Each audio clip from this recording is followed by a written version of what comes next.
તો વલસાડના ઉમરગામમાં કેમિકલ કંપનીમાં ભીષણ આગ લાગી છે। સરીગામ જીઆઈડીસીમાં જીવન કેમિકલમાં આગનો બનાવ સામે આવ્યો છે। ફાયર બ્રિગેડે આગ પર કાબુ મેળવી લીધો છે। આગની ઘટનામાં કોઈની જાનહાનિ નથી થઈ। આગનો બનાવ ઉમરગામમાં બન્યો હતો। વલસાડના ઉમરગામના દ્રશ્યો સામે આવ્યા છે, જ્યાં જીવન કેમિકલ નામની કંપની આવેલી હતી, જેમાં અચાનક જ આગ લાગી ગઈ। જો કે આગ લાગવાનું કારણ હજુ સામે નથી આવ્યું, પરંતુ આગની ઘટના બનતાની સાથે જ તાત્કાલિક ફાયરની ટીમો ઘટના સ્થળે પહોંચી ગઈ હતી અને આગ ઉપર કાબુ મેળવી લેવાયો હતો। વધુ અપડેટ સાથે સંવાદદાતા જાવેદ ખાન અમારી સાથે જોડાઈ ગયા છે। જાવેદ, ઉમરગામમાં કેમિકલ કંપનીમાં આગ લાગી।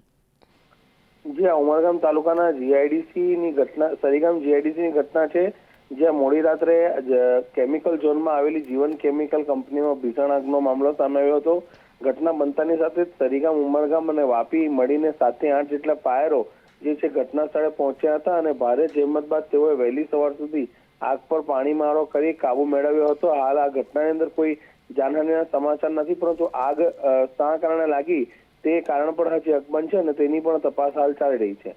આભાર માહિતી માટે।